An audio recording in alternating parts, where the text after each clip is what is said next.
ഈ സദസ്സിലിരിക്കുന്ന മുസ്ലിമേ, നമുക്ക് നേരെ തിരിച്ചാണ്.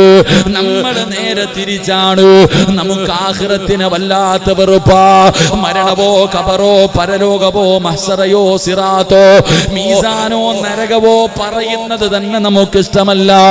പടച്ചവനെ, നമുക്കെല്ലാവർക്കും ദുനിയാവിനോട് വല്ലാത്ത മഹബ്ബത്താ, ദുനിയാവിനോട് വല്ലാത്ത സ്നേഹമാ.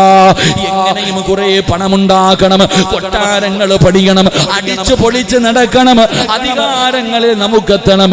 എന്റെ പ്രിയമുള്ളവരെ, നമുക്ക് വല്ലാത്ത ഇഷ്ടമാ. എന്റെ പ്രിയമുള്ള സഹോദരാ, നീ ദുനിയാവിനെ ഇഷ്ടപ്പെടല്ലേ, ദുനിയാവിന്റെ പുറകെ പോകല്ലേ. ദുനിയാവിനെ ഇഷ്ടപ്പെടുന്നവരോട് നമുക്ക് പടച്ചവനോട് നന്ദി കാണിക്കാൻ പോലും സമയമില്ല. എല്ലാവരും ദുനിയാവ് വെട്ടിപ്പിടിക്കാനുള്ള പരക്കമ്പാച്ചിലില്ല. എങ്കിൽ അല്ലാഹുവിന്റെ റസൂല് പറയുകയാണ്, ആരെങ്കിലും ആഖിറത്തിനെ മറന്നിട്ട് ദുനിയാവിനെ സ്നേഹിച്ചാ അല്ലാഹു അവന് 4 ശിക്ഷ കൊടുക്കുമെന്ന് ആദരവായ പ്രവാചകൻ നബി മുഹമ്മദ് മുസ്തഫ സല്ലല്ലാഹു അലൈഹി വസല്ലം. അബൂദർ റളിയല്ലാഹു തആല അൻഹുവിന് ഉണ്ടായിരുന്ന ഒന്നാമത്തെ ഗുണം, പണത്തിനോടോ അധികാരത്തിനോടോ കൊട്ടാരങ്ങളോടോ സുഖങ്ങളോടോ ഒന്നിനോടും ആഗ്രഹമില്ല. മരണത്തിന് ശേഷമുള്ള ജീവിതത്തെക്കുറിച്ചുള്ള ഓർമ്മ മാത്രം. കാരണം ജനിച്ചപ്പോഴേ ബാങ്കും വിളിച്ചു, ഇക്കാമത്തും കൊടുത്തു, ഇനി കുളിപ്പിച്ചുകൊണ്ട് കടത്തിയാൽ മതി. ഈ ചിന്തയാ അബൂദർ എന്ന് പറയുന്ന സ്വഹാബിയുടെ ചിന്ത. അത് നമുക്കോ മരണം പ്രസംഗിക്കുന്നത് എന്നും ഇത് തന്നെയാടാ, ഖബർ പരലോകം ഇതന്നെ ഇഷ്ടം തന്നെയല്ല. നമ്മുടെയൊക്കെ ചിന്ത വേറെയാ. എങ്കിലും എൻ്റെ പ്രിയപ്പെട്ട സഹോദരങ്ങളെ, ആഖിറത്തിനെ മറന്നിട്ട് ദുനിയാവിനെ സ്നേഹിച്ച അല്ലാഹ് 4 ശിക്ഷ തരുമെന്ന് നബിയിന റസൂലുള്ളാഹി. ഉറക്കെ പറഞ്ഞ നബിയിന റസൂലുള്ളാഹി. ഈ പറയുന്ന 4 ശിക്ഷ നിങ്ങൾ ആരെങ്കിലും അനുഭവിക്കുന്നുണ്ടോ? ഇത് നാട്ടുകാർക്ക് അറിയത്തില്ല, നിനക്കേ അറിയൂ. അവനവന് മാത്രം അറിയുന്ന രഹസ്യമാണ്. ഈ 4 ശിക്ഷകൾ നിങ്ങൾ ആരെങ്കിലും അനുഭവിക്കുന്നുണ്ടെങ്കിൽ നീ ദുനിയാവിനെ സ്നേഹിച്ചു, അള്ളാഹനെ മറന്നു നടക്കുന്നവനാ. അള്ളാഹു കാത്തുരക്ഷിക്കുമാറാകട്ടെ, അള്ളാഹു കാത്തുരക്ഷിക്കുമാറാകട്ടെ.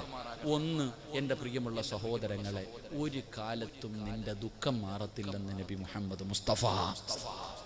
ഒരു കാലത്തും നിന്റെ ദുഃഖം മാറില്ല, നിനക്ക് സന്തോഷം ഉണ്ടാവില്ല, എന്നും പ്രയാസം.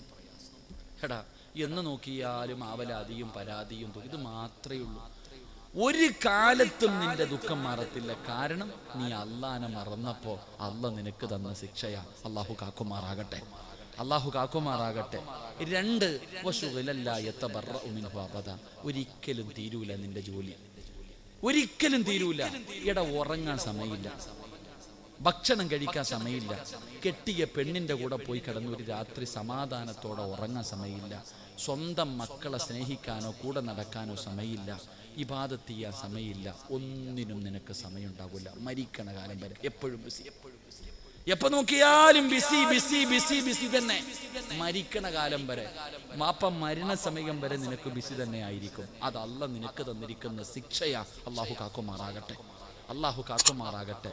3, ദുനിയാവിനെ സ്നേഹിക്കുന്നവർക്ക് മുഴുവനും അള്ളാഹു ദാരിദ്ര്യം കൊടുക്കുമെന്ന് നബിയുനാ റസൂലുള്ളാഹി.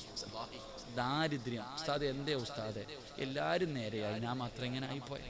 ഏത് കച്ചവടം തുടങ്ങിയാലും പൊട്ടുമല്ലോ, എല്ലാം പാളീസായി പോകുന്നല്ലോ. അത് ഞങ്ങളോടല്ല ചോദിക്കണ്ടേ, നീ സ്വന്തം നിന്നോട് തന്നെ ചോദിക്കുക.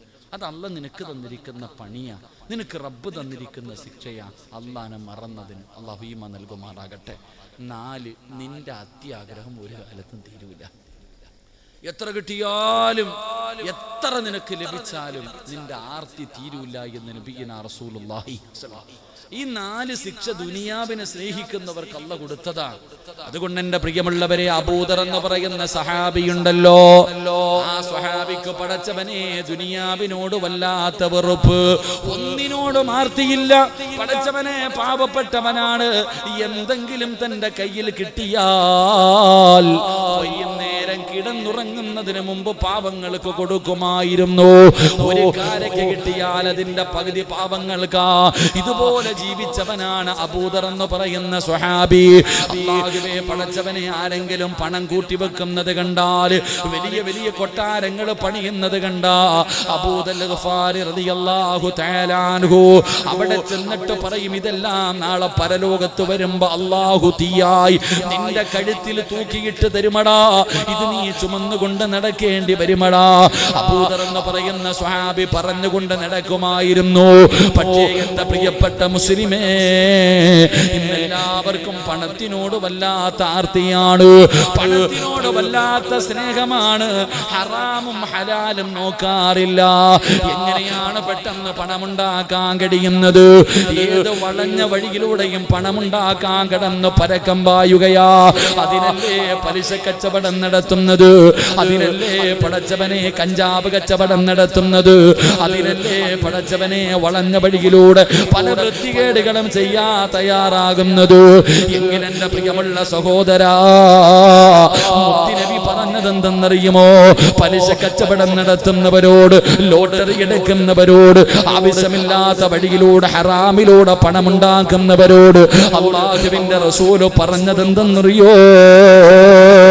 ഹറാമായ പണമുണ്ടല്ലോ, ഇരിക്കുന്ന മുസ്ലിമേ, നിങ്ങളുടെ ആരുടെയെങ്കിലും വീടിന്റെ അകത്ത് ഹറാമായ പണമുണ്ടോ?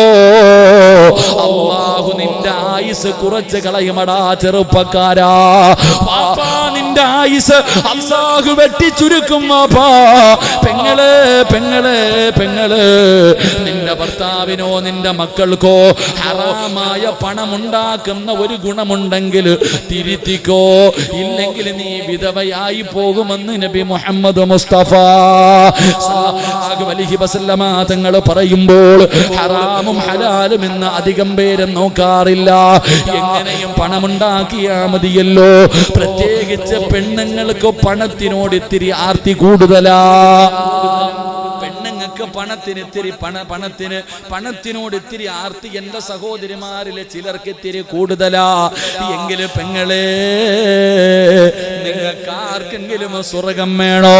നിങ്ങൾക്ക് ആർക്കെങ്കിലും സ്വർഗം വേണോ? മഹാനായ നബി മുഹമ്മദ് മുസ്തഫ സല്ലല്ലാഹു അലൈഹി വസല്ലമ തങ്ങൾ സഹാബി വനിതകളോട് സംസാരിച്ചു കൊണ്ടിരിക്കുമ്പോൾ മുത്തുനബി ചോദിച്ചു, സ്വർഗത്തിൽ കൊടുക്കുന്ന ഒരു പെണ്ണിനെ കാണിച്ചു തരട്ടെ, സ്വർഗത്തിന്റെ അവകാശിയായ ഒരു പെണ്ണിനെ കാണിച്ചു തരട്ടെ. സഹാബി വനിതകൾ വിചാരിച്ചു, ഞാനാ എല്ലാരും ഇങ്ങനെ നോക്കിയിരിക്കാം.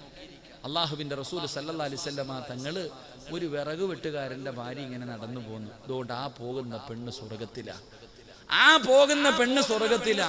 മുത്തുനബി അങ്ങോട്ട് പറഞ്ഞു കഴിയുമ്പോ ഈ പെണ്ണുങ്ങൾ ഇറങ്ങി അങ്ങോട്ട് ഓടാ. സഹാബി വനിതകൾ ഓടിച്ചെന്നിട്ട് ഈ പെണ്ണിന്റെ കയ്യെ പിടിച്ചിട്ട് ചോദിച്ചു, നീ എന്ത് നല്ല കാര്യമാ പെണ്ണെ ചെയ്യണേ? മുത്തുനബി പറഞ്ഞു, നീ സ്വർഗത്തിലാണ്. എല്ലാ പെണ്ണുങ്ങളും കൂടെ ചോദിക്കുകയാ, നീ സ്വർഗത്തിലാണെന്ന് അള്ളാന്റെ റസൂൽ സല്ലല്ലാഹു അലൈഹി വസല്ലം തങ്ങൾ പറഞ്ഞു. എന്ത് നല്ല കാര്യമാണ് നീ പ്രത്യേകമായിട്ട് ചെയ്യുക? ആ പെണ്ണ് പറഞ്ഞ മറുപടി എന്തെന്നറിയോ? നിങ്ങൾക്ക് ആർക്കെങ്കിലും സ്വർഗം വേണോ? അള്ളാഹു നൽകുമാറാകട്ടെ, അള്ളാഹു നൽകുമാറാകട്ടെ. തത്തമാരെ, നിങ്ങൾക്ക് കിട്ടണ ഒരു അവസരമാണ് സ്വർഗത്തിൽ പോകാനുള്ള ഒരു എളുപ്പ വഴി, സ്വർഗത്തിൽ പോകാനുള്ള എളുപ്പ വഴി. അള്ളാഹു ഈമാൻ നൽകുമാറാകട്ടെ. ഈ വിറക് വെട്ടുകാരന്റെ ഭാര്യ എല്ലാ ദിവസവും വിറക് വെട്ടുകാരൻ ജോലിക്ക് വേണ്ടി വീട്ടിൽ നിന്ന് വെളിയിലിറങ്ങുമ്പോൾ ഈ പെണ്ണ് കൈ പിടിക്കും. രാവിലെ ജോലിക്ക് പോകുന്ന ഭർത്താവിന്റെ കൈ പിടിച്ചിട്ട് ഈ പെണ്ണ് പറഞ്ഞു കൊടുക്കും, ഇക്ക, വൈകുന്നേരം ഇങ്ങോട്ട് വരുമ്പോൾ ഹറാമായ പൈസയോ ഹറാമായ ഭക്ഷണമോ വീട്ടിൽ കൊണ്ടുവരരുത്, പട്ടിണി കിടക്കാൻ ഞാൻ തയ്യാറാണ്, എന്നെ കൊണ്ടത് തീറ്റിപ്പിക്കല്ലേ എന്ന് ഓർമ്മപ്പെടുത്തുന്ന പെണ്ണിന് സ്വർഗമുണ്ടെന്ന് നബി മുഹമ്മദ് മുസ്തഫ. ഏത് പെണ്ണിന്? രാവിലെ ജോലിക്ക് പോകുന്ന ഭർത്താവിനോട് പറയേണ്ട, പൊന്നുക്ക, അള്ളാഹെ ഓർത്തിട്ട് ഹറാമായതൊന്നും ഇങ്ങോട്ട് കൊണ്ടുവരരുത്, ഒന്നും കൊണ്ടുവരരുത്, ഹലാല് മാത്രം മതി, പട്ടിണി കിടക്കായ്ക്ക, കഞ്ഞിയും വെള്ളവും കുടിച്ചിട്ട് കിടക്കായ്ക്ക, എന്നാലും ഹറാം എന്നെയും മക്കളെയും കൊണ്ട് തീറ്റിപ്പിക്കരുത്, അള്ളാനെ ഓർത്തിട്ട് ഹറാമായ പൈസയുമായിട്ട് വരരുത് എന്ന് പറഞ്ഞു കൊടുക്കുന്ന പെണ്ണിന് അള്ളാഹു സ്വർഗം കൊടുക്കുമെന്ന് നബിയുനാ റസൂലുള്ളാഹി. ഓ, നമ്മുടെ വെണ്ണം പിള്ളേ, യവനെ കൊന്നിട്ടാണെങ്കിലും കുഴപ്പമില്ല, പൈസ ആയിട്ട് വന്നാൽ മതി. അതല്ലേ പടച്ചോനെ എളുപ്പ ലോട്ടറി, ഭർത്താവിന്റെ ലോട്ടറി നോക്കണ പെണ്ണാ. 12 കോടി ഇവിടെ കണ്ട ആർക്കടിച്ചെന്ന് പറയുന്നത്, 12 കോടി. 12 കോടി തന്നെ അവസാനം കോടിയാകും. അള്ളാഹു കാക്കുമാറാകട്ടെ, അള്ളാഹു കാക്കുമാറാകട്ടെ. എൻ്റെ പ്രിയപ്പെട്ടവരെ, പണത്തിനോട് എന്തിനാ ഇത്ര ആർത്തി? എന്തിനാ? പെണ്ണുങ്ങളുടെ തെറ്റിദ്ധാരണ എന്തെന്നറിയാം, പണം ഉണ്ടെങ്കിലേ ജീവിക്കാൻ പറ്റൂ. അതാണ് പഴയ പെണ്ണുങ്ങളും പുതിയ പെണ്ണുങ്ങളും തമ്മിലുള്ള വ്യത്യാസം. ഇന്നത്തെ പെണ്ണുങ്ങളുടെ, പുതിയ തലമുറയിലെ പെണ്ണുങ്ങളുടെ ധാരണ പണം ഉണ്ടെങ്കിൽ മാത്രമേ ജീവിക്കാൻ പറ്റൂ. ഇതാരാ പറഞ്ഞ? നിനക്കിതാരാ പഠിപ്പിച്ചെന്നെ? പണം ഉണ്ടെങ്കിൽ മാത്രമേ ജീവിക്കാൻ പറ്റത്തുള്ളൂ. എന്നിട്ട് നിന്റെ ഉമ്മ ജീവിച്ചത് അംബാനിയുടെ ഭാര്യ ആയതുകൊണ്ടാ? നിന്റെ വാപ്പയും ഉമ്മ എങ്ങനെ ജീവിച്ചേ? നിന്നെയൊക്കെ എങ്ങനെ കെട്ടിച്ചു വിട്ടെ? ഇന്ന് നീ ഒരെണ്ണം വീട്ടിലുണ്ട്, നീ ടെൻഷൻ. എന്നാൽ നിന്റെ ഉമ്മായും വാപ്പായും എത്ര എണ്ണത്തിന് ആലോചിക്കുപ്പ. ഇന്ന് നമുക്ക് ടെൻഷനല്ലേ? എൻ്റെ പ്രിയമുള്ളവർ, അതിൻ്റെ വ്യത്യാസം എന്ന് പറഞ്ഞാൽ, നിന്റെ ഉമ്മ നീ ചോറ് കഴിക്കുന്ന സമയത്ത് ഒരല്പം ചോറ് താഴെ വീണാൽ ആ ചോറെടുത്ത് നിന്റെ പാത്രത്തിൽ ഇട്ട് തന്നിട്ട് ഉമ്മ പറഞ്ഞു തരും, ഈ ചോറ് എങ്ങനെ ഉണ്ടാക്കിയതാണെന്നറിയാവോ? പണ്ടത്തെ ഉമ്മ, നമ്മുടെ ഉമ്മമാർക്ക് അള്ളാഹു ദീർഘായുസ് കൊടുക്കുമാറാകട്ടെ, മരണപ്പെട്ടവരുടെ ഖബറിടം അള്ളാഹു സ്വർഗമാക്കി കൊടുക്കുമാറാകട്ടെ. മക്കൾ ഭക്ഷണം കഴിക്കുമ്പോൾ അല്പം ഭക്ഷണം താഴെ വീണ അതെടുത്ത് പാത്രത്തിൽ ഇട്ട് തന്നിട്ട് പറയും, മക്കളെ കളയല്ലേടാ, ഇത് വാപ്പ രക്തം വിയർപ്പാക്കി ഉണ്ടാക്കിയതാ. ഇന്ന് ഒരു പ്ലേറ്റ് ചോറ് നിന്റെ മക്കള് കളഞ്ഞ ഏത് പെണ്ണാ പറഞ്ഞു കൊടുക്കുന്നത്? ഇത് ഭർത്താവിന്റെ രക്തമാണ്. അള്ളാഹു കാക്കുമാറാകട്ടെ. ഇതാ വ്യത്യാസം. പെണ്ണുങ്ങളൊക്കെ ഇന്ന് ചെറിയ മക്കളോട് പറഞ്ഞു കൊടുക്കുന്നെന്തെന്നറിയും, മോനെ നല്ലതുപോലെ പഠിക്കണം. ആരോടാ? 5 വയസ്സുള്ളവനോട്. എടാ, 5ാം ക്ലാസ്സിൽ പഠിക്കുന്നവനോട്, 6ാം ക്ലാസ്സിൽ പഠിക്കുന്നവനോട് ഒരു ഉമ്മ പറയുക, നല്ലതുപോലെ പഠിക്കണം, നല്ല മാർക്ക് വാങ്ങണം, എങ്കിലേ നല്ല ജോലി കിട്ടൂ, എങ്കിലേ നല്ല കുടുംബത്തിൽ നിന്ന് പെണ്ണ് കിട്ടൂ, എങ്കിലേ പൈസ കിട്ടത്തുള്ളൂ, ജീവിക്കാൻ പറ്റൂ. ആര് പറഞ്ഞു കൊടുക്കുന്നു? ഉമ്മ. ചുമ്മാതല്ല 10ാം ക്ലാസ്സുകാരൻ മയക്കുമരുന്ന് പിടിച്ച് അകത്താവുന്നത്. അള്ളാഹു കാക്കുമാറാകട്ടെ. നിന്റെയൊക്കെ മക്കള് കള്ള് കച്ചവടത്തിനും കഞ്ചാവ് കച്ചവടത്തിനും കൊട്ടേഷനും പോകാനുള്ള കാരണം മക്കളല്ല, നിന്റെ ആർത്തിയ. വാപ്പാടെയും ഉമ്മാടെയും അത്യാഗ്രഹം ആ പിഞ്ചു മക്കളുടെ ഹൃദയത്തിൽ കുത്തിവെച്ചു കൊടുക്കുന്നത് പണം പണം പണം പണം. എങ്കിൽ അങ്ങനല്ല ഉപ്പ, അങ്ങനല്ല ചെറുപ്പക്കാരാ. എന്റെ പെങ്ങളെ, മഹാനായ അബൂദർ ഗിഫാരി റളിയല്ലാഹു തആല അൻഹു, അതാ വാപ്പ, അതാ വാപ്പ. ആ സഹാബിയുടെ ചരിത്രം വായിച്ചു നോക്കണം. അള്ളാഹുവെ പടച്ചവനെ, ആ സ്വഹാബി ഇങ്ങനെ മരണത്തിന്റെ സമയത്ത് കിടക്കുമ്പോ മക്കളെ എല്ലാവരെയും അടുത്ത് വിളിച്ചു. അബൂദർ എന്ന് പറയുന്ന സഹാബി തന്റെ മക്കളെ അടുത്ത് വിളിച്ചിട്ട് ചോദിച്ചു, മക്കളെ, വാപ്പാന് വെറുപ്പാണ് നിങ്ങൾക്ക് എന്നോട് നിങ്ങൾക്ക് ദേഷ്യമാണോ മക്കളെ? വാപ്പ നിങ്ങൾക്ക് വേണ്ടി ഒന്നും കരുതി വെച്ചിട്ടില്ല. വാപ്പാടെ കയ്യിൽ ഒന്നുമില്ല, വാപ്പാടെ കയ്യിൽ ഒന്നുമില്ല. കള്ളു കുടിച്ചും പെണ്ണു പിടിച്ചും തീർത്തതല്ല മക്കളെ. വാപ്പാടെ കയ്യിൽ എന്ത് കിട്ടിയാലും പാവങ്ങ് കൊടുക്കും. അങ്ങനെ ഒരു സ്വഭാവം എനിക്കുണ്ട്. അങ്ങനാ നിങ്ങളുടെ വാപ്പ. എൻ്റെ കയ്യിൽ ഒന്നുമില്ല. വാപ്പാടെ അവസ്ഥ എന്തെന്നറിയോ? മക്കളോട് പറഞ്ഞു കൊടുക്കണം, എനിക്ക് നിങ്ങൾക്ക് അങ്ങനെ ഒരു കാലമുണ്ടായിരുന്നു. വീട്ടിൽ ചെന്നിട്ട് ഉപ്പാനോട് അത് വേണം ഇത് വേണം, ഉമ്മാനോട് അത് വേണം ഇത് വേണം എന്ന് ചോദിക്കത്തില്ലായിരുന്നു നമ്മൾ. എന്തേ കാരണം? ഇല്ല എന്ന് നമുക്കറിയാം. നമ്മുടെ വാപ്പ അള്ളാഹുവെ പടച്ചവനെ ചുമട്ടു തൊഴിലാളിയാ. നമ്മുടെ വാപ്പ കൂലിപ്പണിക്കാരനാ. ഉപ്പായ്ക്ക് കിട്ടുന്ന ശമ്പളവിധ വീട്ടിൽ പോയി അത് വേണം ഇത് വേണമെന്ന് പറഞ്ഞ് ചോദിച്ചാൽ തരാനില്ല എന്ന് നമുക്കറിയാം. പക്ഷെ ഇന്നത്തെ മക്കൾക്കറിയോ? ഇന്നത്തെ മക്കൾക്കറിയോ? അതറിയില്ല. അതറിയുന്ന മക്കൾ ഒരിക്കലും തലതിരിഞ്ഞു പോകൂല, കണ്ടവന്റെ കൂടെ ഓടാൻ പോകൂല. എൻ്റെ ഉപ്പ എന്നെ എങ്ങനെയാ വളർത്തിയേ, എൻ്റെ ഉമ്മ എന്നെ എങ്ങനെയാ വളർത്തിയേ. ഇന്നത്തെ മക്കൾക്കറിയില്ലെങ്കിലും പഴയ മക്കൾക്കറിയാം. എൻ്റെ പ്രിയമുള്ളവരെ, അബൂദർ എന്ന് പറയുന്ന സ്വഹാബി തന്റെ മക്കളെ വിളിച്ചിരുത്തിയിട്ട് മരിക്കുന്ന സമയത്ത് പറയുകയാ, എന്നെ വെറുക്കരുത്, എന്നോട് ദേഷ്യം കാണിക്കരുത്, ഉപ്പാന് നിങ്ങൾ ശപിക്കരുത്, വാപ്പ നിങ്ങൾക്ക് വേണ്ടി ഒന്നും കരുതി വെച്ചിട്ടില്ല. അള്ളാഹു നിങ്ങളെ കൈവിടില്ല മക്കളെ, അള്ളാഹു നിങ്ങളെ കൈവിടില്ല. ഈ വാപ്പയുടെ അവസ്ഥ എന്തെന്നറിയുമോ? അവിടെ നിന്ന് മരിക്കുന്നതിന് തൊട്ട് മുമ്പ് അബൂദർ ഗിഫാരി റളിയല്ലാഹു തആല അൻഹു തന്റെ മക്കളോട് പറഞ്ഞു കൊടുക്കുകയാണ്, വാപ്പ മരിച്ചു പോയാൽ കഫൻ തുണി വാങ്ങാൻ പോലും 1 രൂപ എന്റെ കയ്യിലില്ല. വാപ്പ മരിച്ച കഫൻ തുണി വാങ്ങാൻ പോലും 1 രൂപ എന്റെ കയ്യിലില്ല. മോനെ, ഒരു നല്ല തുണി എടുക്കാമെന്ന് വെച്ചാൽ ഈ വീടിന്റെ അകത്തൊരു നല്ല തുണിയുമില്ല. ഇതാ നിങ്ങളുടെ വാപ്പയുടെ അവസ്ഥ, ഇതാണ് നിങ്ങളുടെ വാപ്പയുടെ അവസ്ഥ. അതുകൊണ്ട് മക്കള് വേദനിക്കരുത്, കരയരുത്. എന്ത് ചെയ്യണമെന്നറിയോ? വാപ്പ മരിച്ചു കഴിഞ്ഞാൽ നിങ്ങൾ എന്റെ മയ്യത്ത് കുളിപ്പിക്കണം, എന്നിട്ട് ചുമന്നുകൊണ്ട് റോഡിൽ കൊണ്ടുവെക്കണം. ജനങ്ങള് മരുഭൂമിയിലൂടെ നടന്നു പോകുന്ന വഴിയില് ഈ വാപ്പാടെ ജനാസ കൊണ്ടുവച്ചിട്ട് നിങ്ങൾ അവിടെ കാത്തു നിൽക്കണം.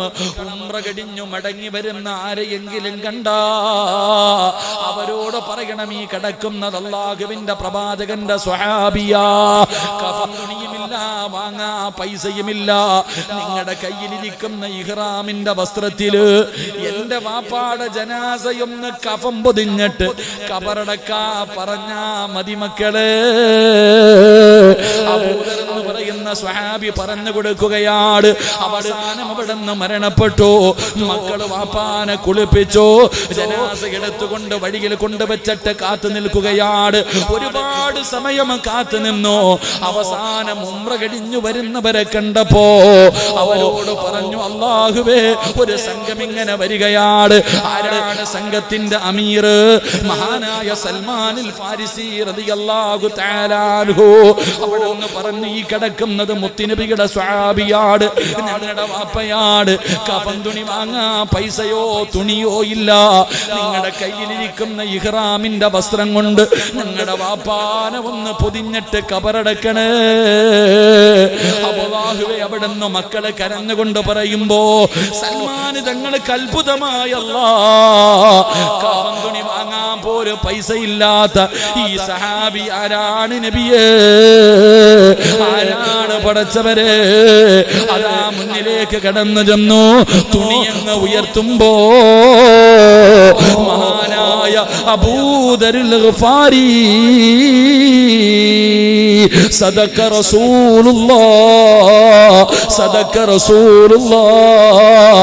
എന്റെ മുത്തുനബി പറഞ്ഞത് സത്യമാണ്. അബൂദറിനെ കുറിച്ച് അല്ലാഹുവിന്റെ റസൂൽ പറഞ്ഞത് സത്യമാണ്. സൽമാൻ തങ്ങൾ പറഞ്ഞെന്ന ചരിത്രം പറയുമ്പോ ഇങ്ങനെ ജീവിച്ചത് കൊണ്ടാണ് മലക്കുകളെ സ്നേഹിച്ചത്. അതുകൊണ്ട് സഹോദരോ സഹോദരി, ഈ ദുനിയാവിനെ സ്നേഹിക്കരുത്. ഈ ദുനിയാവ് ഒരുപാട് പേരെ പിഴപ്പിച്ചതാണ്, ഒരുപാട് പേരെ നശിപ്പിച്ചതാണ്, ഒരുപാട് പേരെ വഞ്ചിച്ചതാണ്, ഒരുപാട് പേരെ നരകത്തിലെത്തിച്ചതാണ്. അതുകൊണ്ട് നിങ്ങൾ ദുനിയാവിനെ മറന്നോ, ആഖിറത്തിനെ സ്നേഹിച്ചോ. അല്ലാഹുവിന്റെ മലക്കുകൾ നിങ്ങളെ സ്നേഹിക്കുമെന്ന് ആദരവായ പ്രവാചകൻ നബി മുഹമ്മദ് മുസ്തഫ മരണത്തിന് ശേഷമുള്ള ജീവിതം അങ്ങോട്ട് കാലാകാലം ജീവിതം. ഇവിടെ ആലപ്പുഴയ്ക്ക് പോകാൻ ബസ് കാത്ത് നിൽക്കുന്നവരാണെന്ന് ചിന്തിച്ചു മാത്രം ഈ നാട്ടിൽ ജീവിച്ചാൽ മതി. അല്ലാഹു ഈമാൻ തരുമാറാകട്ടെ. പള്ളിയിൽ നിന്ന് കൊണ്ടുവരുന്ന മയ്യത്ത് കട്ടിൽ എന്ന വാഹനവും കാത്തിരിക്കുകയാണെന്ന് ഓർമ്മ മാത്രം മതി. നിന്റെ ആർത്തിയും അത്യാഗ്രഹവും എല്ലാം തീരും. അല്ലാഹു ഈമാൻ തരുമാറാകട്ടെ. അല്ലാഹു ഈമാൻ തരുമാറാകട്ടെ. എല്ലാവരും വലിയ ടെൻഷനില്ല. എന്റെ ഉസ്താദെ ഗൾഫൊക്കെ തകർന്നു ഉസ്താദെ, സാമ്പത്തികമായി തകർന്ന് തരിപ്പണമായി, ആരുടെ കയ്യിലും പൈസയില്ല, എവിടെ നോക്കിയാലും ദുഃഖവും ദുരിതവും പ്രയാസവും മാത്രം. എല്ലാവരും ടെൻഷനില്ല. എല്ലാവരും എന്നിട്ട് കുറ്റം പറയണത് കേന്ദ്ര സർക്കാരിന്. നിന്റെ വീട്ടിലെ പ്രയാസത്തിന്റെ കാരണം കേന്ദ്ര സർക്കാർ, GST, നോട്ട് നിരോധനം, ഇതാ നമ്മളൊക്കെ പറയുന്ന കാരണം. എന്തിനാ ചങ്ങാതി അവരെയൊക്കെ പറയണേ? എടാ, നിന്റെ വീട്ടിലെ ക്ഷാമത്തിന്റെ കാരണം നിന്റെ കയ്യിലിരിപ്പാ. അല്ലാഹു ഈമാൻ തരുമാറാകട്ടെ. അല്ലാതെ കേന്ദ്ര സർക്കാർ വന്നതുകൊണ്ടാണ് നിന്റെ വീട്ടിൽ തിന്നാനില്ലാത്തത്. നീ സാമ്പത്തികമായിട്ട് തകരാനുള്ള കാരണം GST നോട്ട് നിരോധനം അല്ല. നിന്റെ ശവക്കുഴി തോണ്ടിയത് നിന്റെ കയ്യിലിരിപ്പ് തന്നെ, നീ തന്നെ. അല്ലാഹു ഈമാൻ തരുമാറാകട്ടെ. അല്ലാഹു ഈമാൻ തരുമാറാകട്ടെ. ഉള്ളത് പറയുമ്പോൾ ഞാൻ അവൻ്റെ ആളായതുകൊണ്ടല്ല ഇത് പറഞ്ഞത്, ഞാൻ ഉള്ളതാ പറയണേ. എൻ്റെ പ്രിയപ്പെട്ട സഹോദരങ്ങളെ, നമ്മുടെ ജീവിതത്തിലെ പ്രയാസങ്ങൾക്ക് കാരണം നമ്മൾ തന്നെയാണ്. നീ നന്ദിയില്ലാത്തവനായതുകൊണ്ടാണ് ഇങ്ങനെ ആയേ. അത് മനസ്സിലാക്കിയാൽ മതി. എൻ്റെ പ്രിയമുള്ളവരെ, എല്ലാവരും വലിയ ആരുടെ വീട്ടിലാ ചങ്ങാതി പ്രയാസം ഇരിക്കണം? ഒന്ന് ചോദിക്കട്ടെ ഞാൻ നിങ്ങളോട്. എടാ, അള്ളാഹുവിനെ ഭയന്ന് ജീവിക്കുന്ന ഒരു മനുഷ്യന്റെ വീട്ടിലും ഒരു കാലത്തും ഒന്നുമില്ല.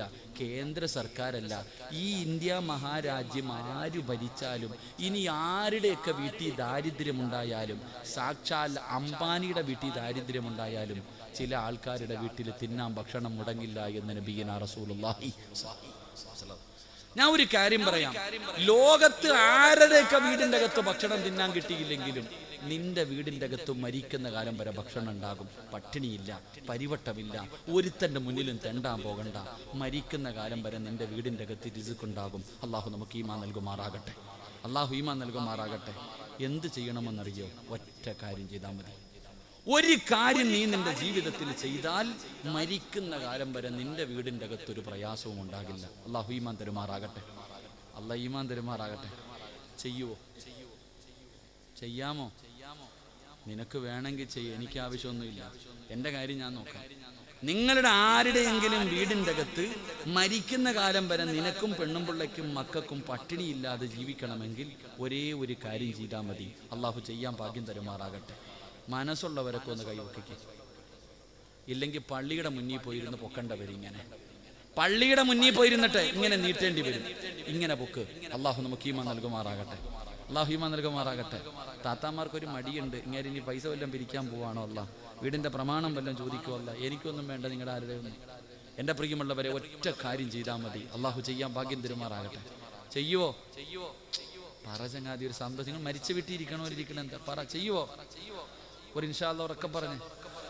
അല്ല ഈ ഇൻഷാ അല്ലാഹ് പറയുന്ന അതേ ശബ്ദത്തിൽ മരിക്കുന്ന സമയത്ത് ലാ ഇലാഹ ഇല്ലല്ലാഹ് ഉറക്കെ പറഞ്ഞു മരിക്കാൻ ഭാഗ്യം നൽകണേ പടച്ചവൻ.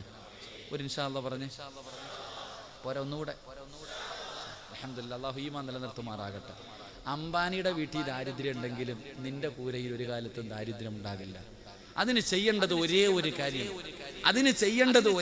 കാര്യം, നീ മക്കളെയൊക്കെ പഠിപ്പിക്കുന്നതല്ലേ, എന്തിന്? മക്കൾ മറ്റുള്ളവന്റെ മുന്നിൽ കൈനീട്ടാതെ ജീവിക്കുന്നത് കാണാം. എങ്കിൽ ഈ പറയുന്ന കാര്യം കേട്ടോ, ബിസ്മില്ലാഹിർ റഹ്മാനിർ റഹീം. അല്ലാഹു പറയണ, ഞാനല്ല. അല്ലാഹു പറയുകയാണ്, നിങ്ങൾ ചെയ്യേണ്ട ഒരു കാര്യം എന്തെന്നറിയുമോ? വഅ്മുർ അഹ്ലക ബിസ്സലാത്തി വസ്തബിർ അലൈഹാ ലാ നസ്അലുക റിസ്ഖാ നഹ്നു നർസുകുക വൽ ആകിബതു ലിത്തഖ്വാ. ഒറ്റ കാര്യം ചെയ്താൽ മതി, അല്ലാഹു ഈമാൻ തരുമാറാകട്ടെ.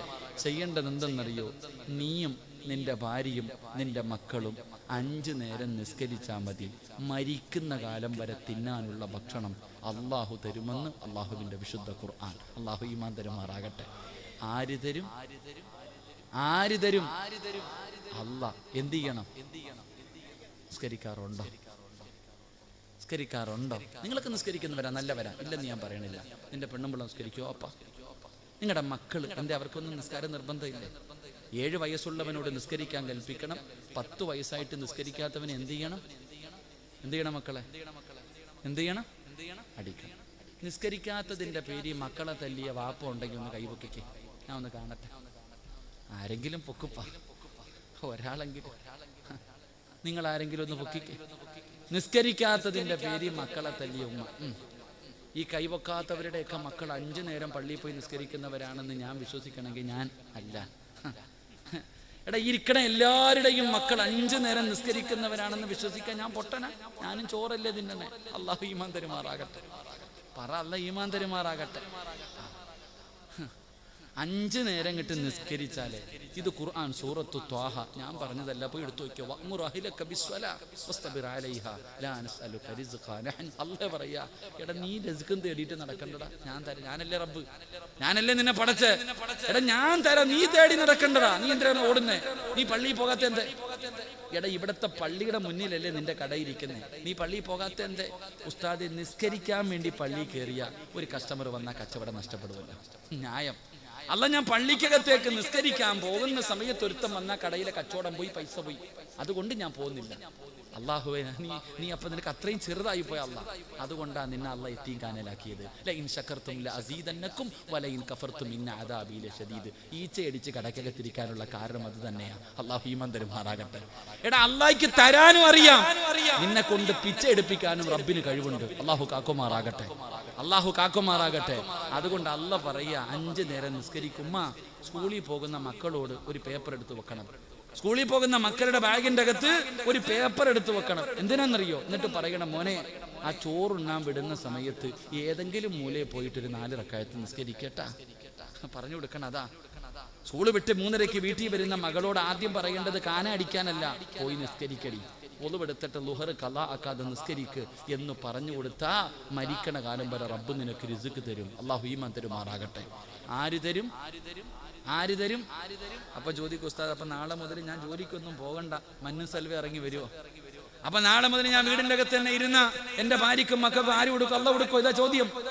ഞാൻ തിരിച്ചു ചോദിക്കട്ടെ, ഇന്ന് രാത്രി നീ പള്ളിക്കൂടി പോയാൽ നാളെ മുതൽ ആര് കൊടുക്കും? നീ കബറിന്ന് പാഴ്സൽ അയച്ചു കൊടുക്കും? എടാ, നീ പള്ളിപ്പറമ്പിൽ പോയ ആര് കൊടുക്കും? നിന്റെ പെണ്ണും പിള്ളയ്ക്കും മക്കൾക്കും ഭക്ഷണം ആര് കൊടുക്കും? പറഞ്ഞങ്ങാതി ആര് കൊടുക്കും? എന്റെ അല്ലാഹ് ഇപ്പൊ ഇല്ലേ? എടാ, നിനക്ക് ജോലി ഉണ്ട്, ആ ജോലി തന്നത് ആരാ? കയ്യും കാലും നട്ടല്ലും ഉണ്ടെങ്കില്ല, വിവരം ഉണ്ടെങ്കിലല്ലേ നീ പോത്തുള്ളൂ. ഒടിഞ്ഞു വാരി കിടന്ന് നീ എവിടെ പോകാനാ? ആരോഗ്യം തരുന്നവൻ അല്ലാഹ്. അള്ളാഹയെ വിശ്വസിക്ക്. ഒരു തല്ലാതെ ഇവന്മാരെയൊക്കെ പേടിച്ചിട്ട് എന്നാ കിട്ടാനാണ്? എൻ്റെ സഹോദരങ്ങളോട് ഞാൻ പറയാ, ഇനി നമുക്കൊക്കെ രക്ഷപ്പെടണമെങ്കിൽ ഒറ്റ വഴിയേ ഉള്ളൂ, ഈമാൻ അങ്ങ് ഉറപ്പിക്കുക. അതല്ലാതെ ഇനി തലകുത്തി മറിഞ്ഞിട്ട് ഒന്നും നേടാനില്ല. എല്ലാവരും അവിടെ കത്തിക്കുന്നു, ഇവിടെ കൊല്ലുന്നു, അവിടെ തല്ലിക്കൊല്ലുന്നു. ഈ ചങ്ങാതി ഇതൊന്നും ഒന്നുമല്ല. ആരാ പറഞ്ഞതൊക്കെ? എല്ലാം മൊബൈൽ എടുത്തിട്ട് അവിടെ അടിക്കുന്നു, ഇവിടെ അടിക്കുന്നു, കെട്ടിട്ടടിക്കുന്നു, കത്തിച്ചു കളയുന്നു. ഇതൊന്നും ഒന്നുമല്ല ചങ്ങാതി. അള്ള ചോദിച്ചെന്തെന്നറിയോ? അം ഹസിബത്തും അൻ തദ്ഖുലുൽ ജന്ന, സ്വർഗ്ഗ ഓസിന് കിട്ടുമെന്ന് നീ കരുതിയേ? അള്ളനെ ഒതിക്ക, എടാ സ്വർഗ്ഗ ഓസിന് കിട്ടുമെന്ന് നീ കരുതിയോ? ഇല്ല, അള്ള പറഞ്ഞില്ല. അവിടെ നിന്ന് പറഞ്ഞു ഫലമ്മായത്തിക്കും മസലുല്ലദീന ഖലൂ മിൻ ഖബലിക്കും, ഇതിനേക്കാളും വെടിക്കെട്ട് വരാൻ പോവാ. എടാ മുൻകാമികൾ അനുഭവിച്ചെന്ന് പറഞ്ഞാൽ നേരെ തലയുടെ മധ്യത്ത് ഈർച്ചവാള് വെച്ചിട്ട് അങ്ങ് മുറിക്കും, രണ്ട് കെട്ടായിട്ട്. ബിലാല് തങ്ങളുടെ കഴുത്തിൽ കയറ് കെട്ടി വലിച്ചടച്ചു, മരുഭൂമിയിൽ മലത്തിക്കടത്തി കരിമ്പാറയെടുത്ത് നെഞ്ചത്ത് വെച്ചിട്ട് തല്ലി, സഹാബത്തിന്റെ ശരീരത്ത് കുന്തം കുറുക്കി പച്ചയിറച്ചി. ഇതൊക്കെ ചുമ്മാ പറഞ്ഞു തന്നെയാണോ? അല്ല, ഇതൊക്കെ നീ അനുഭവിക്കാൻ പോവാ. ഇനി അങ്ങനെ അതിനുള്ള തുടക്കവാ. അള്ളാഹു ഈമാൻ നൽകുമാറാകട്ടെ. ഒരുങ്ങിക്കോ, എല്ലാവരും ഒരുങ്ങിക്കോ. അള്ളാഹു നമുക്ക് ഈമാൻ നൽകുമാറാകട്ടെ. അതുകൊണ്ട് ഞാൻ പറഞ്ഞു വന്നത്, എൻ്റെ പ്രിയമുള്ള സഹോദരങ്ങളെ, ജീവിതത്തിൽ നിന്റെ വീടിൻ്റെ അകത്ത് ഒരിക്കലും പട്ടിണി ഉണ്ടാകാതിരിക്കണമെങ്കിൽ 5 നേരം ബാങ്ക് വിളിക്കുമ്പോൾ പള്ളിയിൽ പോയി നിസ്കരിക്ക്. പെൺമക്കളെയൊക്കെ നിസ്കരിക്കാൻ പഠിപ്പിക്കുക. അള്ളാഹു ഈമാൻ തരുമാറാകട്ടെ. 2 അള്ളാഹു പറയുകയാണ്, നിസ്കരിച്ചാൽ കിട്ടുന്ന 2ാമത്തെ പ്രതിഫലം നല്ല മരണമാണ്.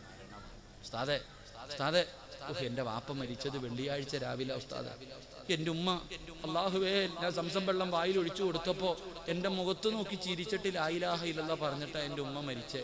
ഈ പെണ്ണുങ്ങളൊക്കെ പറയാറുണ്ട്, ഈ പറയുന്നത് കേട്ടാ വിചാരിക്കും ഉമ്മായിക്ക് സ്വർഗം കിട്ടും.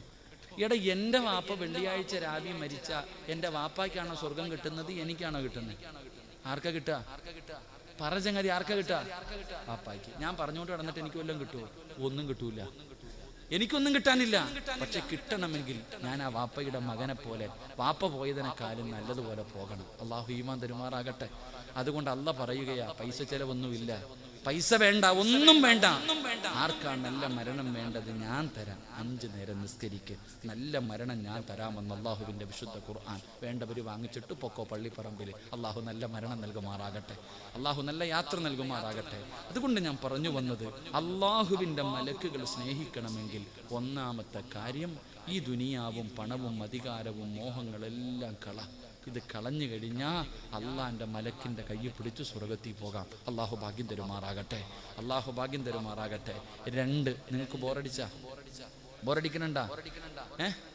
ബോറടിച്ചാ പറയണം, നിർത്ത സമയമായി പറയണം. 2, അള്ളാഹുവിന്റെ പ്രവാചകൻ സ്വല്ലല്ലാഹു അലൈഹി വസല്ലമ തങ്ങൾ പറയുകയാണ്, അള്ളാഹുവിന്റെ മലക്കുകളെ സ്നേഹിക്കുന്ന 2ാമത്തെ വിഭാഗമാരെന്നറിയുമോ? മഹാനായ നബി മുഹമ്മദ് മുസ്തഫ, മഹാനായ നബി മുഹമ്മദ് മുസ്തഫ സ്വല്ലല്ലാഹു അലൈഹി വസല്ലമ തങ്ങൾ അള്ളാഹുവിന്റെ പ്രവാചകനെ സ്വർഗത്തിലൂടെ നടന്നു പോകുമ്പോ മുത്തുനബിയുടെ മുന്നിലൂടെ ഒരു ചെറുപ്പക്കാരൻ ഇങ്ങനെ നടന്നു പോവുകയാണ്. ആരാണെന്ന് അള്ളാന്റെ റസൂലിന് മനസ്സിലാകുന്നില്ല. പക്ഷേ നല്ല പരിചയമുണ്ട്, അള്ളാന്റെ റസൂലിന് നല്ല പരിചയമുണ്ട്. ആരാണെന്ന് തിരിച്ചറിയാൻ കഴിയുന്നില്ല. അള്ളാഹുവിന്റെ പ്രവാചകൻ ഇങ്ങനെ നോക്കിക്കൊണ്ടിരിക്കുമ്പോ മലക്കുകൾ പറഞ്ഞു കൊടുക്കുന്നു, യാ റസൂലല്ലാഹ്, ആ പോകുന്നത് ആരെന്നറിയുമോ? അത് മഹാനായ ബിലാൽ. അത് ബിലാലാണ് നബിയെ, ആ പോകുന്നത് ബിലാലാണ് നബിയെ. അള്ളാഹുവിന്റെ റസൂല് ചോദിച്ചു, നിങ്ങൾക്ക് എങ്ങനെ എന്റെ ബിലാലിനെ അറിയാ? എങ്ങനെയാണ് എന്റെ ബിലാലിനെ പരിചയമുള്ളത്? എല്ലാവർക്കും അറിയാ നബിയെ, എല്ലാവർക്കും അറിയാ നബിയെ. അള്ളാഹുവിന്റെ പ്രവാചകന് സ്വഹാബത്തിനോട് ഇത് പറയുമ്പോ ബിലാല് തങ്ങൾ മുന്നിലിരിപ്പുണ്ട്. റസൂലുള്ള ചോദിച്ചു, ബിലാലേ, നിന്നെ ഞാൻ സ്വർഗത്തിൽ കണ്ടു ബിലാല്, എന്റെ മുന്നിലൂടെ നടന്നു പോകുന്നത് കണ്ടു ബിലാല്, നിന്നെ മലക്കുകൾക്ക് നല്ല പരിചയമാണ് ബിലാല്. അതുകൊണ്ട് നിനക്ക് ഈ പ്രതിഫലം കിട്ടാൻ നീ പ്രത്യേകമായിട്ട് എന്തോ ചെയ്യുന്നുണ്ട്, നീ പ്രത്യേകമായിട്ട് ഏതോ അമല് ചെയ്യുന്നുണ്ട്. എന്താണ് ബിലാല്? എന്താണ് ബിലാല്? യാ റസൂലല്ലാഹ്, അല്ലാഹുവിന്റെ നബിയേ, എനിക്ക് എപ്പോഴും ഒളിവുണ്ടാകും നബിയേ. ബിലാല് ഞങ്ങളോട് ചോദിച്ചു, ഞാൻ സ്വർഗത്തിൽ കണ്ടു നിന്നെ, മലക്കുകളാ നിന്റെ പേര് പറഞ്ഞു തന്നത്. അതുകൊണ്ട് നിനക്കിത് കിട്ടണമെങ്കിൽ നീ എന്തോ പ്രത്യേകമായിട്ട് ചെയ്യുന്നുണ്ട്. എന്താ ചെയ്യണേ? അറിയാഞ്ഞിട്ടല്ല, സഹാബത്തിന് പഠിക്കാൻ ചോദിച്ചു. അവിടെ നിന്ന് പറഞ്ഞു, നബിയെ, ഞാൻ എപ്പോഴും ഒളിവെടുത്തിട്ട് നടക്കാറുണ്ട്. എനിക്ക് എപ്പോഴും ഒളിവുണ്ടാകും, ദായിമല്ലോ. എപ്പോഴും ശുദ്ധിയായിട്ട് നടക്കുന്നവരെ മലക്കുകൾ സ്നേഹിക്കുമെന്ന് നബിയിനാ റസൂലുള്ളാഹി. നിങ്ങളെല്ലാവരും 24 മണിക്കൂറും രാവും പകലും ഒളിവെടുത്തിട്ട് നടക്കണമെന്നൊന്നും ഞാൻ പറയൂല. 24 മണിക്കൂർ ഒളിവെടുത്തിട്ട് നടക്കാൻ ഞാൻ പറയുന്നില്ല. ആ നിസ്കരിക്കാൻ വേണ്ടി ഒളിവെടുക്കുമല്ലോ, അപ്പോഴെങ്കിലും ഒന്ന് നേരെ എടുത്താൽ മതി. അള്ളാഹു ഈമാൻ തരുമാറാകട്ടെ. എപ്പോ നിസ്കരിക്കാൻ നേരത്തെ ഒളിവെടുക്കുമല്ലോ, ആ എടുക്കുന്ന സമയത്തെങ്കിലും ഒന്ന് നേരെ എടുക്കും. അള്ളാഹു ആലം. ഇന്നത്തെ ഒളിവെടുപ്പൊക്കെ കണ്ടിട്ടുണ്ടോ? ഹൗലിന്റെ കരയിൽ സമയം കിട്ടുമ്പോൾ ഒന്ന് നിന്നാ മതി. പല പല മോഡലാണ്. ഏത് മദ്ഹബാണെന്നൊന്നും ചോദിക്കുന്നു. എൻ്റെ പ്രിയമുള്ള സഹോദരങ്ങളെ, നമ്മളൊക്കെ മദ്രസയെ പഠിച്ചിട്ടുണ്ട്. വെള്ളം കോരിയിട്ട് കൈയുടെ മുട്ടുൾപ്പെടെ കഴുകണം. ഇനി ഇത്തിരി കയറ്റി അതിന് വേറെ പ്രതിഫലം. അങ്ങനല്ലേ 3 പ്രാവശ്യം കഴുകണം. അങ്ങനെയല്ലേ പഠിച്ച്. ഹൗദിന്റെ കരയിൽ നിന്ന ഈ മഗ്രിബിന്റെ ഒക്കെ സമയമാണെങ്കിൽ ഇങ്ങോട്ട് ഓടിങ്ങോട്ട് വരും ചെറുപ്പക്കാർ. ഓടിങ്ങോട്ട് വന്നിട്ട്, പടച്ചോനെ, ഓന് വെള്ളം കോരി കഴുകാനൊന്നും സമയമില്ല. ഹൗദിന്റെ അകത്തേക്ക് ഒരു 3 മുക്കല, ഇങ്ങനെ ഒറ്റ മുക്കൽ. പെയിന്റ് അടിക്കുക. എന്താടാ, കൈ ഇത്തിരി മുകളിലേക്ക് കയറൂലേ? ഇനി ചാടാൻ പറ്റുമെങ്കിൽ അതും കൂടെ ചെയ്താൽ, തലയിടാൻ പറ്റിയെങ്കിൽ. അതാ ഇന്നത്തെ ചെറുപ്പക്കാർ. അള്ളാഹു ഈമാൻ തരുമാറാകട്ടെ. ചിരിക്കണില്ലേ? നമ്മുടെ ഒതുവെടുപ്പ് പിന്നെ പറയണ്ടല്ലോ. നമ്മളൊക്കെ ചിരിക്കുക. നമ്മുടെ ഒതുവെടുപ്പ് പണ്ട് ഏതോ ഒരു ഉസ്താദിന്റെ വഴുത് കഴിഞ്ഞു. ഉസ്താദ് പറഞ്ഞ 2 ചെറുപ്പക്കാരും മഗ്രിബ് നിസ്കരിക്കാൻ പള്ളി വരെ. അവസാന സമയം പള്ളിയുടെ മുന്നിൽ എത്തിയപ്പോ ഹത്തീബ് അവസാനത്തെ തഹിയ്യാത്തിലിരിക്കുക. അപ്പൊ ഒരുത്തൻ നേരെ പള്ളിക്കകത്തും കയറി, ഒരുത്ത ഒതുവെടുക്കാനും പോയി. നിസ്കാരമെല്ലാം കഴിഞ്ഞിട്ട് 2 പേരും ഗേറ്റിന്റെ മുന്നിൽ വെച്ച് കണ്ടപ്പോ ഈ പള്ളിക്കകത്ത് ഓടി കയറിപ്പോയവൻ കൂട്ടുകാരനോട് ചോദിച്ചു, അളിയ, നിനക്ക് ജമാഅത്ത് കിട്ടിയോ? ഞാൻ ഒളിവൊക്കെ എടുത്തിട്ട് പോയപ്പോഴത്തേക്ക് അങ്ങേര് സലാമൊക്കെ വീട്ടിയിട്ട് എനിക്ക് ജമാഅത്തൊന്നും കിട്ടിയില്ല. അപ്പൊ ഇവൻ പറയുക, അള്ളാഹുവേ, ഞാനെങ്ങാണ് ഒളിവെടുക്കാൻ പോയിരുന്നെങ്കിൽ എന്റേതും പോയേന്. ഇവ ഒളു തന്നെ എടുത്തിട്ടില്ല. അതാ ചിരിക്കണ്ട. നമുക്ക് ഈ ഒളു എന്താണെന്നറിയോ? എത്ര കൊല്ലം കൊണ്ട് എടുക്കണോ അപ്പ നീ? ഞാനും നിങ്ങളും എത്രയോ വർഷം കൊണ്ട് ഒളിവെടുക്കുന്നുണ്ട്. എന്താ ഒളിവെടുക്കുന്നത്? എന്തിനാ ഒളിവെടുത്ത? അള്ളാഹു തരുന്ന പ്രതിഫലം എന്താ? നമുക്ക് ആർക്കറിയാം? നമ്മളിങ്ങനെ കയ്യും കാലും കഴുകാ കേറായി തന്നെ. എന്നാൽ ഈ ഒളിവെടുക്കാൻ എന്തിനാ? അത് മനസ്സിലാക്ക്. എന്തിനാ ഒളിവെടുക്കുന്നതെന്നറിയോ? അള്ളാനെ കാണാനാണെന്ന് നബി മുഹമ്മദ് മുസ്തഫ. എന്തിനാ ഒളിവെടുക്കണേ? അള്ളാനെ കാണാൻ. ഇന്ന് വരെ തോന്നിയിട്ടുണ്ടോ നമുക്ക് ആർക്കെങ്കിലും? എടാ, ഒരു മനുഷ്യന് ഒളിവെടുക്കുന്നത് അള്ളാനെ കാണാനാണ്. അള്ളാഹുവിന്റെ മുന്നിൽ പോയി നിൽക്കുന്നതിന് വേണ്ടിയാ ഞാനും നിങ്ങളും ഒളിവെടുക്കുന്നത്. ഇന്ന് വരെ വാപ്പ നമുക്ക് ആർക്കെങ്കിലും തോന്നിയിട്ടുണ്ടോ? അതുകൊണ്ടാ പഴയ ആൾക്കാരും മഹാന്മാരും ഒളിവെടുക്കുമ്പോ കരയും. കൈകാലുകൾ, അവരുടെ ശരീരത്തിന്റെ നിറം പോലും മാറും, വിറയ്ക്കും. കാരണം ഞാൻ ഒളിവെടുക്കുന്നത് എൻ്റെ റബ്ബിനെ കാണാൻ, എൻ്റെ റബ്ബിനെ കാണാൻ. ഈ ലോകം മുഴുവനും അടക്കി ഭരിക്കുന്ന രാജാതിരാജനായ മലിക്കുൽ ജബ്ബാറായ പ്രപഞ്ചത്തിന്റെ സിദ്ധാവായ അള്ളാനെ കാണാൻ, അള്ളാടെ മുന്നിൽ പോയി നിൽക്കാനാണ് ഞാൻ ഒളിവെടുക്കുന്നത്. നിനക്കറിയുവോ പ്രതിഫലം? മഹാനായ അനസ് അബൂ ഹുറൈറ റളിയല്ലാഹു തആല അൻഹു റിപ്പോർട്ട് ചെയ്യുന്ന ഹദീസിൽ കാണാം, ആരെങ്കിലും ഒരു മനുഷ്യൻ ഒളിവെടുത്താൽ, ഒരു മനുഷ്യൻ മുത്തുനബി കാണിച്ചു തന്നതുപോലെ ഒളിവെടുത്താൽ, ആ മനുഷ്യൻ ഒളിവെടുത്ത് തീരുമ്പോൾ അവന്റെ പാപങ്ങൾ മുഴുവനും അള്ളാഹു പുറത്തു കൊടുക്കുമെന്ന് നബി മുഹമ്മദ് മുസ്തഫ. കൈ കഴുകുമ്പോ, കണ്ണ് കഴുകുമ്പോ, ചെവി കഴുകുമ്പോ, വാ കഴുകുമ്പോ, നാവ് കഴുകുമ്പോ, അല്ലാഹുവേ, നിന്റെ കാല് കഴുകുമ്പോ, നിന്റെ ജീവിതത്തിൽ ചെയ്ത പാപവാ ഹൗദിന്റെ കരയിൽ പോണത്. ആ വെള്ളത്തിലൂടെ നീ ചെയ്ത പാപങ്ങൾ മുഴുവനും അള്ളാഹു കഴുകി നിന്റെ ഉമ്മ പ്രസവിച്ചതുപോലെ നിന്നെ അള്ളാഹു ശുദ്ധമാക്കുകയാ. ഒറ്റ ഒളിവ് കൊണ്ട്, ഒരേ ഒരു ഒളിവ് കൊണ്ട് നിന്റെ ഉമ്മ പ്രസവിച്ചതുപോലെ അള്ളാഹു നിന്നെ ശുദ്ധീകരിച്ചിട്ടാണ് അള്ളാഹുടെ മുന്നിലേക്ക് നിന്നെ കൊണ്ടുപോകുന്നതെന്ന് മുത്തുനബി പറയുമ്പോ, എൻ്റെ പ്രിയമുള്ളവരെ, നമ്മളിൽ ആർക്കാ ഇത് തോന്നുക? ഇന്നത്തെ നമ്മുടെ ചെറുപ്പക്കാർ ഓടി വന്നിട്ട് കയ്യും കാല് വിട്ട് മുക്കി മുടിയിൽ പെയിന്റ് പഠിച്ച് നടക്കണം. നീ ഒളിവെടുത്താ ശരിയാകൂടാ ചെറുപ്പക്കാരാ. നീ ഒളിവില്ലാതെ അള്ളാന്റെ മുന്നിൽ പോയി നിന്നിട്ട് അള്ളാനെ കളിയാക്കുന്നത് എന്തിനാ ചെറുപ്പക്കാരാ? നീ അള്ളാനെ കളിയാക്കലല്ലേടാ. നീ നേരെ ഒളിവെടുക്കാതെ, കയ്യും കാലും നേരെ കഴുകാതെ ചാടി പള്ളിക്കകത്ത് കയറിയിട്ട് കൈ കെട്ടിയ നിന്റെ മുന്നിൽ അള്ളാഹു വന്ന് നിൽക്കുന്നു. ആ അള്ളാഹുവിനെ നീ കളിയാക്കുകയല്ലേ?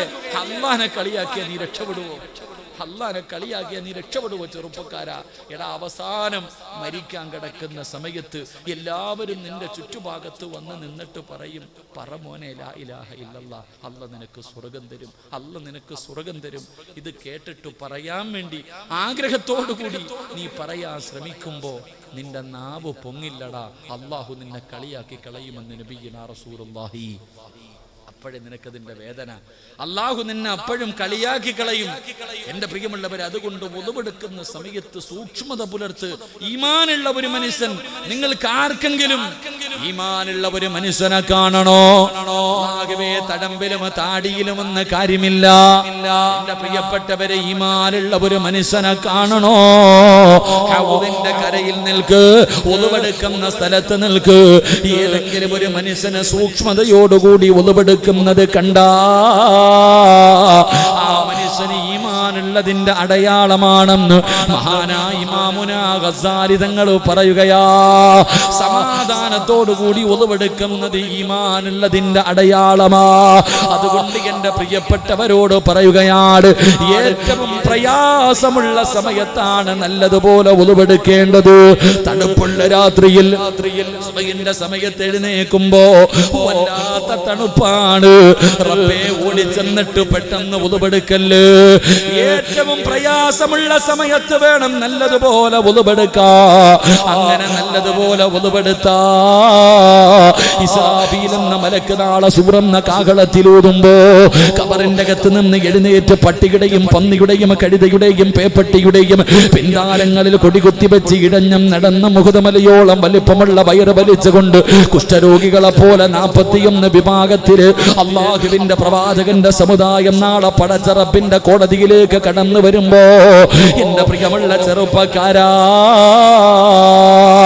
ഏറ്റവും പ്രയാസമുള്ള സമയത്ത്, തണുപ്പ് സഹിക്കാൻ കഴിയാത്ത സമയത്ത് സമാധാനത്തോടുകൂടി സൂക്ഷ്മതയോടുകൂടി ഒളിവെടുത്ത ഉപ്പമാരെ,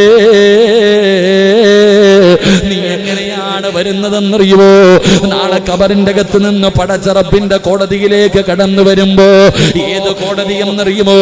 അല്ലാഹുവേ, ചെരുപ്പില്ലാത്ത വസ്ത്രമില്ലാതെ നഗ്നരെ പോലെ ചെമ്പിന്റെ തറയില് നാളെ പടച്ച റബ്ബിന്റെ കോടതിയിൽ ഒരുമിച്ച് കൂടുന്ന ദിവസമുണ്ടല്ലോ. ഗർഭിണികളായ പെണ്ണുങ്ങൾ പ്രസവിച്ചു പോയാ വേദന അറിയാത്ത കോടതിയുണ്ടല്ലോ. പിഞ്ചു കുഞ്ഞുങ്ങൾ പേടിച്ചിട്ട് മുടി നരച്ചു പോകുന്ന കോടതിയുണ്ടല്ലോ. പാല് കൊടുക്കുന്ന ചോരക്കുഞ്ഞിനെ വലിച്ചെറിഞ്ഞിട്ട് ഉമ്മയോടുന്ന പരലോകമുണ്ടല്ലോ. അല്ലാഹുവേ, വീട്ടിൽ ചോറ് വെക്കുമ്പോ തിളയ്ക്കുന്നത് കണ്ടിട്ടുണ്ടോ മോനെ? തലച്ചോറ് തിളയ്ക്കുന്ന ദിവസമാ, തലച്ചോറ് തിളയ്ക്കുമടാ. ചൂടുള്ള നാളുണ്ട്, ഖിയാമന്നാളാ. ചുരുക്കി പറഞ്ഞാൽ എന്തു ഹാലാ ചൂളാ. വൻദോശ വണ്ടിയോ മായി വരുന്നേ കാളാ. ക്ഷീണത്തിനാലൊലിക്കുന്നതാണേ ഇളാ. സുഹൃത്തുക്കളെ, തിളയ്ക്കുന്നതാണേ മുള. അമലൊന്നുമില്ല തങ്ങു ചെന്നാൽ കോള. പടച്ചവനെ, തലച്ചോറ് തിളയ്ക്കുകയാണ്, മുഖത്തുകൂടെ ഒലിച്ചിറങ്ങുകയാണ്. ഇന്നിവിടെ ഇരുന്നിട്ട് വിയർപ്പ് താങ്ങാൻ കഴിയുന്നില്ലെങ്കിലോ നാളെ അവിടെ വിയർപ്പിന്റെ അകത്ത് മുങ്ങുകയാണ്, വിയർപ്പിന്റെ അകത്ത് മുങ്ങിത്താഴുകയാണ്.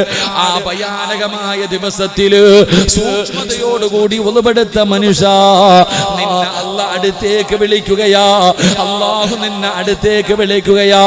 നിനക്ക് അർശിന്റെ താഴെ അല്ലാഹ് ഒരു സ്ഥാനം തരുമെന്ന് നബി മുഹമ്മദ് മുസ്തഫ സല്ലല്ലാഹു അലൈഹി വസല്ലമ തങ്ങൾ പറയുമ്പോ, നിസ്കരിക്കാൻ ഒളിവെടുക്കുന്ന സമയത്ത് സൂക്ഷ്മത പുലർത്തണേ പെങ്ങളെ. ഉറങ്ങുമ്പോ ഒളിവെടുക്കണേ, ഉറങ്ങുമ്പോ ഒളിവെടുക്കണേ. ഒളിവോടുകൂടി വേണം കിടന്നുറങ്ങാ. കാരണം എന്തെന്നറിയോ? മൻ ബാത ത്വാഹിറന ബാത ഫീ സിആ ശിആരിഹി മലകുൻ ലാ യസ്തൈഖദു സഅതൻ മിനൽ ലൈൽ ഇല്ലാ ഖാല മലകുൻ അല്ലാഹുമ്മ ഗ്ഫിർ ലി അബ്ദിക ഫുലാ. ഏതെങ്കിലും ഒരു മനുഷ്യൻ വുളുവോടുകൂടി കിടന്നുറങ്ങിയാൽ പടച്ചവനെ തലയുടെ ഭാഗത്തൊരു മലക്ക് നിൽക്കുകയാണ്. ഉണരുന്നത് വരെ സുബഹി വരെ ഒരു മലക്ക് നിന്റെ തലയുടെ ഭാഗത്ത് നിന്നിട്ട് ദുആ ചെയ്യുന്നു. അല്ലാഹ് വുളുവോടുകൂടി കിടന്നുറങ്ങുന്ന ഈ ചെറുപ്പക്കാരന് നീ പുറത്തു കൊടുക്കണേ അല്ലാഹ്, ഇബാദത്തിന്റെ കൂലി കൊടുക്കണേ അല്ലാഹ്. മലക്ക് നിനക്ക് വേണ്ടി ദുആ ചെയ്യുകയാണ്. കിടക്കുമ്പോൾ ഒതുപെടുത്തിട്ട് കിടന്നാൽ ചെറുപ്പക്കാരാ മരിക്കുമ്പോഴും ഒതുപെടുത്തിട്ട് മരിക്കണമടാ, മരിക്കുമ്പോഴും ഒതുവോടുകൂടി മരിക്കണമടാ. ഒതുവോടുകൂടി മരിച്ചാലുള്ള പ്രതിഫലം എന്താണ്? നിനക്ക് അല്ലാഹു തരുന്ന പ്രതിഫലം എന്താ? ഒതുവോടുകൂടി മരിക്കലേറ്റം മെച്ചമാ. ജിബ്രീൽ വരുമെന്നും ഹദീസിൽ സ്പഷ്ടമാ. ഒതുവോടുകൂടി മരിച്ച വെറുതെയല്ല, സക്കറാത്തിന്റെ അവസ്ഥയിൽ മരണത്തോട് മല്ലടിക്കുന്നവരോട് ഒതുവെടുത്ത് കൊടുക്കാൻ പറയുന്നത് വെറുതെയല്ല. ഒതുവോടുകൂടിയാണ് മരിക്കുന്നതെങ്കിൽ, ഒതുവോടുകൂടിയാണ് മരിക്കുന്നതെങ്കിൽ അല്ലാഹുവേ മുഖറബുൽ അംലാക്ക് മലക്ക് ജിബ്രീൽ അലൈഹിസ്സലാമിന്റെ സാന്നിധ്യമാണ്. ജിബ്രീലിനെ കണ്ട് മരിക്കാനുള്ള ഭാഗ്യമാണ്. അതുകൊണ്ട് അല്ലാഹുവിന്റെ റസൂല് പറയുകയാണ്, അല്ലാഹുവിന്റെ മലക്കുകളുണ്ടല്ലോ ജനിച്ചത് മുതൽ മരിക്കുന്ന കാലം വരെ പാപം ചെയ്യാത്ത, പാപം കാണാത്ത, പാപം പറയാത്ത, അല്ലാഹുവിന് വേണ്ടി നല്ലത് മാത്രം ചെയ്തുകൊണ്ടിരിക്കുന്ന ആ മലക്കുകളെ സ്നേഹിക്കുന്ന രണ്ടാമത്തെ വിഭാഗമാരാ? ദായിമല്ലോ നിത്യമായി ഒതുവെടുക്കുന്നവരാണ്. ഒതുവെടുക്കുമ്പോ സൂക്ഷ്മത പുലർത്തുന്നവരാണ്. ഒതുവോടുകൂടി കിടന്നിറങ്ങുന്നവര്, ഒതുവോടുകൂടി മരിക്കുന്നവര് മലക്കുകളെ സ്നേഹിക്കുമെന്ന് നബി മുഹമ്മദ് മുസ്തഫ സല്ലല്ലാഹു അലൈഹി വസല്ലം. അല്ലാഹു നമുക്ക് ഈമാൻ നൽകുമാറാകട്ടെ, അല്ലാഹു നമുക്ക് ഈമാൻ നൽകുമാറാകട്ടെ. അതുകൊണ്ട് സഹോദരങ്ങളെ, ഉളുവെടുത്തിട്ട് ഉറങ്ങുമ്പോഴാണെങ്കിലും ഉളുവെടുക്കും. അപ്പോൾ ചോദിക്കും, ഉസ്താദെ ഭാര്യയും ഭർത്താവും ഏതോ ഒരു ഉസ്താദിന്റെ വയല് കെട്ടു, ഉറങ്ങുമ്പോൾ ഉളുവെടുത്തിട്ട് കിടന്നുറങ്ങണം. അങ്ങനെ ഉളുവെടുത്തിട്ട് കിടന്നുറങ്ങുമ്പോൾ ഭാര്യ ഭർത്താവിനോട് പറയും, എന്നെ തുടരുത്, എന്നെ തുടരുത്. ഭാര്യയും ഭർത്താവും കൂടെ ബെഡ്റൂമിൽ പോയിട്ട് പറയാ, തൊട്ടാ ഒതു മുറിയെന്ന് പറഞ്ഞിട്ട് രണ്ടും രണ്ട് തട്ടി കിടന്ന നല്ല കാര്യമായിരിക്കും. പിന്നെ വല്ലയിടത്തും പോകേണ്ട വരും. അല്ലാഹു ഈമാൻ തരുമാറാകട്ടെ.